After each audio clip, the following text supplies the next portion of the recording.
The Grand Theft Auto series is one of the biggest and most successful video game franchises in the world. Putting players into the blood-soaked shoes of a career criminal, the series is known for both its controversial content and its massively entertaining gameplay. With 11 standalone titles released in the franchise at time of writing, GTA is a pretty big deal. The most recent GTA games have gotten increasingly large and have become known for their sprawling settings filled with Easter eggs, pop culture references, and hidden secrets. With so many games filled with so much content, it follows that any individual player would struggle to experience it all. For today's list then, we've trawled through the murky depths of the internet and gathered some of the most obscure Grand Theft Auto facts for your enjoyment. Naturally, the title Things You Didn't Know can't possibly apply to everyone, as there are most certainly GTA superfans out there with heads full of trivia, but while some already know it all, for many this information will be brand new. I'm Peter from TripleJump, and here are 10 things you didn't know about the Grand Theft Auto series. But first, let me ask you if any of the following sound familiar. Headaches, trouble falling asleep, eye strain, constant crippling fear that at any moment a meteoric impact could wipe out life on Earth as we know it.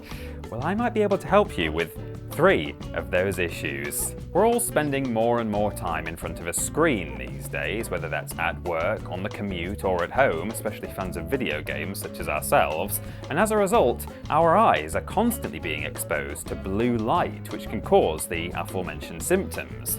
I mean, I for one find it really hard to get to sleep at night if I've been playing games or editing videos late into the evening, but fortunately for me, GMG Performance got in touch with us recently and sent us these. GMG's glasses literally shield your eyes against certain wavelengths of light, and this can help to reduce strain, encourage your eye reflexes, preserve the quality of your sleep and eyesight over time, and improve concentration. And best of all, they don't look like those knockoff glasses we jokingly bought from Wish a couple of years ago. These are GMG's Optimizer model, and they have other models available too, and they just look like, you know, a nice stylish pair of normal glasses. So if you've had eye strain, headaches, or trouble sleeping and would like to give GMG Performance glasses a go, you can get 40% off, which is kind of insane, that's basically half price, by clicking the link in the description or the pinned comment below, but be aware that that discount will only be available within the first 48 hours of this video going live, so you're going to have to be quick. Huge thanks to GMG for sending me these and for sponsoring this list. I will literally sleep more soundly tonight, knowing that I now own a pair. And now, on with the list. Number 10. Race and Chase. It's no great secret that the GTA series has changed a lot over the years, but the true extent of its transformation is actually quite staggering.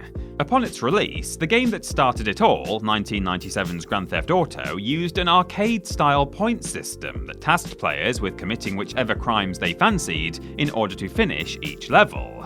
However, this first installment actually started life as a different game entirely. Grand Theft Auto's original title was Race and Chase, and unsurprisingly, it involved engaging in police chases. However, the original concept was to allow players to choose whether they wanted to be a criminal or a police officer, acting on whichever side of the law they liked. It's probably the most law-abiding the franchise has ever been, unless you count those people who stop at all the red lights while driving instead of just ploughing through with reckless abandon. Nerd. Interestingly though, it was actually a glitch that created the series as it's known today. After a bug caused the police AI to relentlessly pursue criminal players, the developers realized it actually made for far more exciting gameplay. They pivoted to make the game purely about criminals evading the police, and Grand Theft Auto was born to the sounds of screaming pedestrians and wailing sirens. Number 9. Nico Bellic's staggering kill count. Over the years, the GTA series has given the world some truly memorable protagonists, all of which have engaged in some pretty horrific crimes. However, even in a franchise built around dealing out death and destruction, one of these protagonists earns the title of being GTA's most bloodthirsty. Totting up all the individual kill counts of each protagonist isn't easy, particularly as some games offer the player a choice of who to kill and who to spare. But when considering the minimum number of named characters each protagonist kills over the course of their respective games, GTA 4's Niko Bellic comes out on top. Though it's essentially a given that each character killed people prior to the beginnings of their respective games, and we know for sure that they've all mowed down at least a few pedestrians and henchmen, Niko is by far the most prolific killer of specific in-game characters. He kills at least 47 of them over the course of GTA 4's story, with another 30 potential kills in the game's Most Wanted missions. This is considerably more than even the franchise's second place killer, GTA 3's Claude Speed, who only murders roughly 35 named characters throughout his game. Wow, maybe my mum was right. These games are violent. Oh. Number 8. The original GTA's unlikely inspiration. Given that the GTA games have clearly captured something unique and exciting enough for various copycats to try and emulate, it seems that the overall concept must be pretty original, right? Well, that isn't entirely true, as the very first Grand Theft Auto had an unlikely inspiration. And despite mostly being about running over and gunning down innocent pedestrians, it actually owes everything to none other than Pac-Man.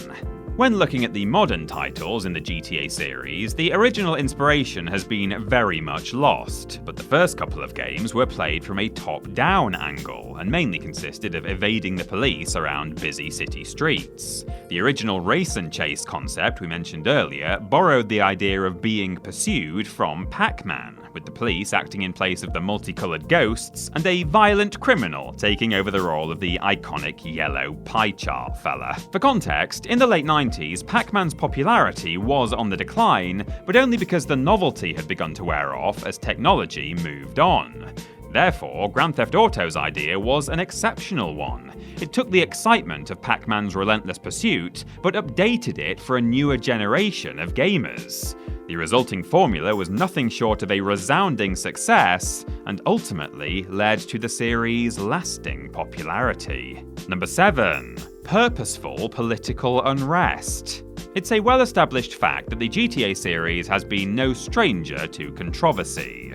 From its very beginnings, the franchise has faced intense backlash from the likes of parents, journalists, and even politicians. But the thing is, controversy sells, and Grand Theft Auto's negative press was partly by design. After making the original Grand Theft Auto, creators David Jones and Mike Daly worked with a PR guru named Max Clifford, one who's since been revealed to be very problematic, but we won't go into that, who believed that poking certain politicians and news outlets in the right way would cause massive controversy, affording the game free press. He then worked to actively antagonize key figures in order to stoke outrage about Grand Theft Auto's violent content. As GTA's history would suggest, Clifford's plan worked, and some countries even banned the game, although arguably that might have been a step further than they were aiming for. Either way, it's worth noting that though the outrage was manufactured, the gameplay that caused it wasn't created solely for that reason. Jones and Daly maintain that Grand Theft Auto was always made to be as fun as possible, and though the controversy undoubtedly helped sales, the series' success has always been rooted in its chaotic and darkly satisfying gameplay, not the controversy that surrounds it. The fact that politicians so easily jumped on the GTA bashing bandwagon was just an added bonus. Number 6. A modder fixed GTA Online. Grand Theft Auto 5 isn't just the franchise's most successful game to date, it's the biggest, and its online component, simply titled GTA Online, continues to be massively popular even years after its release, with hundreds of thousands of players stepping onto the streets of Los Santos every day. However, one of GTA Online's biggest ongoing issues in the early days was its extensive load times. That is, until Rockstar were offered an unlikely solution. A modder known by the handle Toast found a handy fix to the issues which cut loading times by roughly 70%. And after they shared their solution, Rockstar implemented it into the game. As part of their bug bounty program, Rockstar paid Toast $10,000 for the solution, a fairly hefty fee considering the issue should have only taken a single developer around 1 day to fix. Despite being one of the most celebrated studios in the world, Rockstar weren't ashamed to not only make use of Toast's suggestion, but reimburse them for their hard work. It's a testament to the expertise that can be found outside of professional channels, but it also just makes for an incredibly interesting piece of GTA trivia. On this occasion, it would certainly seem that Modder knows best. Honestly, where do we find these writers? Number 5. Geographical consistency. As we mentioned earlier, anyone even remotely familiar with the GTA series will know that it has changed massively since its earliest titles. For example, both Grand Theft Auto and Grand Theft Auto 2 were played from a top-down perspective and offered very little by way of story. However, the foundations laid by the very first game in the franchise were far more than just conceptual. It actually introduced all of the series' most famous settings. The original Grand Theft Auto tasked players with causing criminal mayhem in 3 separate cities: Liberty City, San Andreas, and Vice City. All of those places have since become incredibly familiar to fans of the series, and each has prominently featured in at least one game in the 3D era. Grand Theft Auto 3 and 4 brought Liberty City to life, San Andreas and Vice City each featured in games of the same name, and Grand Theft Auto 5 then revisited San Andreas and the city of Los Santos. It's worth noting that each respective setting looked very different in the original Grand Theft Auto, but they were undoubtedly there. Though they may have been the same locations in name alone, it's clear that the ideas for the now iconic cities have existed since the very beginning, adding a layer of deceptive consistency to the ever-changing franchise. Number 4. PS2's GTA Online. GTA Online has been a huge success for Rockstar and reportedly makes them between $600 and $800 million a year. However, the series almost introduced online play much earlier, and no, we don't mean Grand Theft Auto 4's chaotically bizarre multiplayer. The very first GTA title released in the PS2 era, Grand Theft Auto 3, almost featured an online component. Rockstar claimed to have heavily considered including online multiplayer in the game, a concept which was then in its infancy. But ultimately, they opted instead to focus on the development of Grand Theft Auto Vice City, and GTA 3's multiplayer plans fell by the wayside. It's not clear exactly what Grand Theft Auto 3's online component may have entailed, but the limitations of the time probably would have prevented it from being anything too groundbreaking. With that said, given that the game itself is often cited as one of the most influential titles ever made, it's quite interesting to note that it was almost a pioneer of online multiplayer too. Still, if you thought GTA Online's loading times were bad, just imagine trying to play on a dial-up connection back in 2001. Oh, we're shuddering just thinking about it. Number 3. Aliens, Zombies, and Ghosts. For many years, rumours and myths have swirled around the appearance of all manner of unlikely creatures across various Grand Theft Auto titles, and Red Dead Redemption too. Cryptids, ghosts, aliens. By many accounts, there's almost no creature in all of imaginary creation that can't be found hiding somewhere in a Rockstar game.